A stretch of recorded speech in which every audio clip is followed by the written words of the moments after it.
नमस्कार साथियों, एक नए वीडियो में आप सभी का बहुत बहुत स्वागत है। साथियों, आज की इस वीडियो में हम बात करेंगे शासकीय कर्मचारियों की लगने वाली वेतन वृद्धि के बारे में। जैसा कि आप सभी को मालूम ही है, जुलाई माह में सभी कर्मचारियों को वेतन वृद्धि प्रदान की जाती है।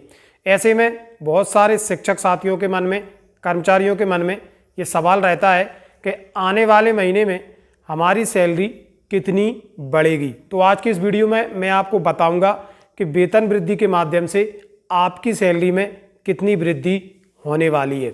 सबसे पहले आप एक चीज़ यहाँ पर समझ लें, 6वें वेतनमान और 7वें वेतनमान में वेतन वृद्धि अलग फॉर्मूले के तहत तय की जाती हैं।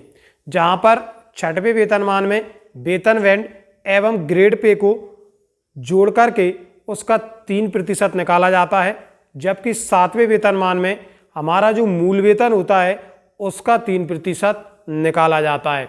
तो आइए सबसे पहले मैं आपको बताता हूं कि 6वें वेतनमान में हम वेतन वृद्धि की गणना किस तरीके से करते हैं। तो यहाँ पर आप साइड में देख रहे होंगे, मान लीजिए किसी शिक्षक साथी या कर्मचारी साथी का वेतन बैंड 9,840 है और उनका जो ग्रेड पे है वह 2400 है। तो सबसे पहले हम इन दोनों को जोड़ लेते हैं।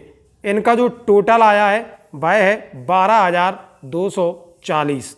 मैं यहाँ पर आपको अवगत करा दूं, अलग अलग कर्मचारियों का वेतन बैंड एवं ग्रेड पे अलग अलग हो सकता है।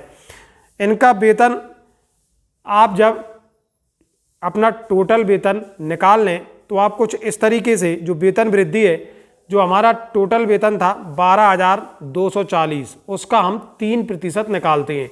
आप सभी को मालूम ही होगा, मूल वेतन की 3% हमेशा वेतन वृद्धि प्रदान की जाती है। तो हम 12,240 का 3% निकालेंगे, उसका फॉर्मूला मैंने इसमें लगा दिया है। और जब हमने इसका 3% निकाला तो निकल कर आया 367। ये दशमलव में भी हो सकता है, लेकिन हम इसे हमेशा पूर्णांक में लेते हैं, इसलिए मैंने इसमें 367 रखा है। यानी कि 12,240 का यानी गुणा इसका 3% यानी कि भागे 100। इस तरीके से जब आप इसको हल करेंगे तो 367 आ गया। अब हम ये जो हमारी वेतन वृद्धि है वो होगी 367 रुपये, लेकिन वर्तमान में जो महंगाई भत्ता या डीए की दर है वो भी हमें इसमें जोड़ना होगा। तो मैं यहाँ पर बता दूं, ऐसे शासकीय कर्मचारी जो 6वां वेतनमान प्राप्त कर रहे हैं उनका जो डीए है वह 196% है। तो अब हम इसका 196% भी निकाल लेते हैं। महंगाई भत्ता जोड़कर शुद्ध लाभ, यहाँ पर आप देख रहे होंगे 367 का 196%, जो आपकी वेतन वृद्धि हुई है वह है 367, और इस पर आपको जो महंगाई भत्ता मिलेगा वो है 196% भागे 100। जब हमने 367 का 196% निकाला तो वह आया 719.32। यानी कि इस प्रकार से आप अपनी जो वेतन वृद्धि हुई है उसका महंगाई भत्ता भी निकाल सकते हैं। अब आपकी जो वेतन वृद्धि है और उस पर जो महंगाई भत्ता बना है उन दोनों का आप टोटल कर दें। आप देख ही रहे होंगे, मैंने 719 और 367 को प्लस किया है। इस तरीके से 1,086 रुपये आपको आने वाले महीने से बढ़कर मिलने वाले हैं। ये जो वेतन वृद्धि थी वह 6वें वेतनमान के हिसाब से हमने अभी गणना की है। आइए अब देखते हैं 7वें वेतनमान के हिसाब से हम वेतन वृद्धि की जो गणना है वह कैसे करेंगे। तो आप देख रहे होंगे 7वें वेतनमान में मूल वेतन को लिया जाता है।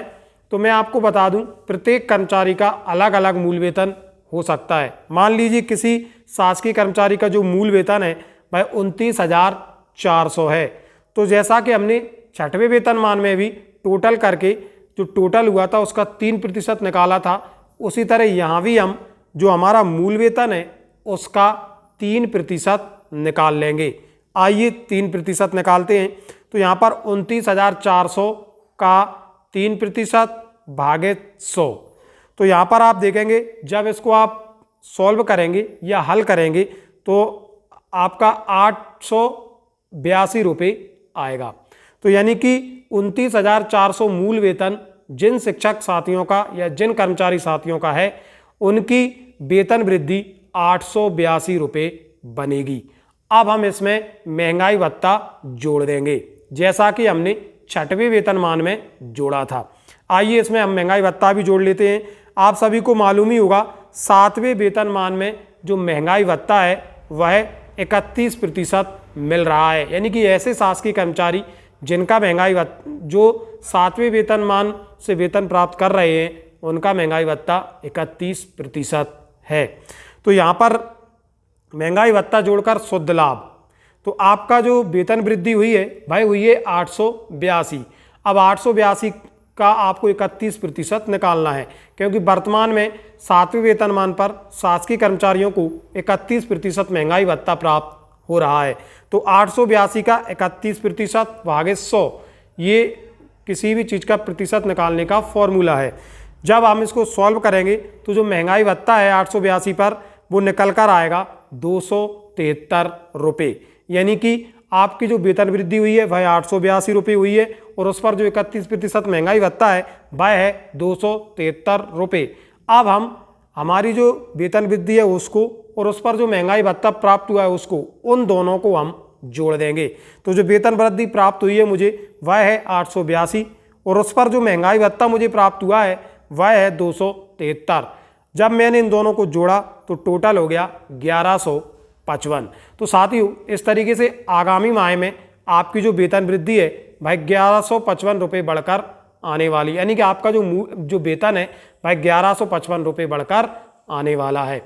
इसी तरीके से अलग अलग शिक्षक साथियों का मैंने पहले ही बताया मूल वेतन अलग अलग हो सकता है। तो ये पुनरीक्षित वेतन मैट्रिक्स दिया हुआ है, इसमें सभी शिक्षक साथियों की या कर्मचारी साथियों की मूल वेतन दी हुई है। आप इनमें से अपनी मूल वेतन देखकर जो फॉर्मूला मैंने बताया है उस तरीके से अपनी वेतन वृद्धि निकाल सकते हैं और आने वाले महीने में आपकी वेतन कितनी बढ़कर आ सकती है उसको भी आप देख सकते हैं। तो साथियों ये थी आज की महत्वपूर्ण जानकारी जो कि शिक्षक एवं कर्मचारी साथियों की वेतन वृद्धि से जुड़ी हुई थी। कैसी लगी आपको ये जानकारी? कमेंट बॉक्स में अपनी प्रतिक्रिया अवश्य दें और ऐसी जानकारियां समय समय पर आप लोगों तक पहुंचती रहें। इसके लिए आप हमारे चैनल को सब्सक्राइब जरूर कर लें। बहुत बहुत धन्यवाद मित्रों।